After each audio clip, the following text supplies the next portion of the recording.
بدأت الساحة السياسية الإفريقية مع مطلع العام الجديد 2023 أكثر سخونة، معلنة انقلابا عسكريا فاشلا حدث هذه المرة في تشاد، التي ودعت العام الماضي من انقلاب واستقبلته بانقلاب آخر. تنتقل عدوى الانقلابات العسكرية بين البلدان الإفريقية بكل سهولة، وكلما ذكر تقويض النظام الدستوري تبرز القارة السمراء متصدرة تلك المحاولات سواء ناجحة أو فاشلة. دول عدة تبدلت أوضاعها بسبب التغيرات السياسية، مرورا بدول السودان وبنين والنيجر وجزر القمر ونيجيريا وغانا وسيراليون وغينيا بيساو وبوروندي ومالي، مما يعكس الهشاشة الأمنية لتلك البلدان. فالصراع العالمي لا يقتصر على الموارد المحلية، يمتد حتى أنظمة الحكم.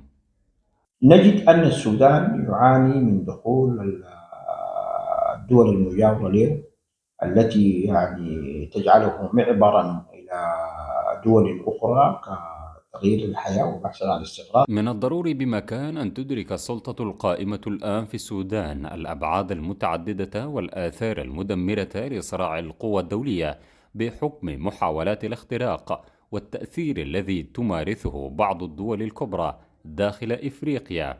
يتأثر السودان بسلاح تقويض النظام الدستوري عبر الانقلابات، فإن الأوضاع الحالية ليست كسابق عهدها لأي محاولة انقلابية أخرى لاستلام السلطة، لجهة أن التعقيدات التي تصاحب المشهد السياسي السوداني بجانب عدم الاعتراف المجتمع الدولي بأي تحركات للانقلاب على السلطة الحاكمة في البلاد.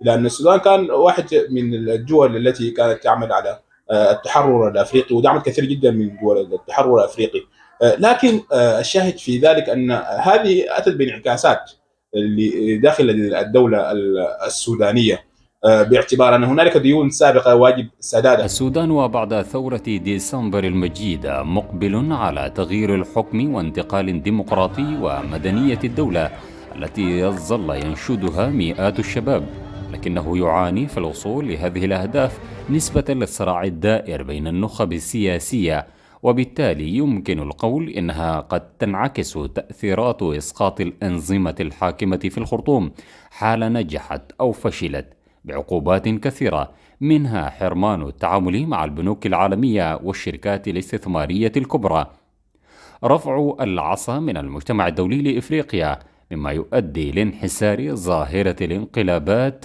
فالدول الاستعمارية تستخدم النخب السياسية الموالية لها لخدمة المصالح الأمنية والاستراتيجية.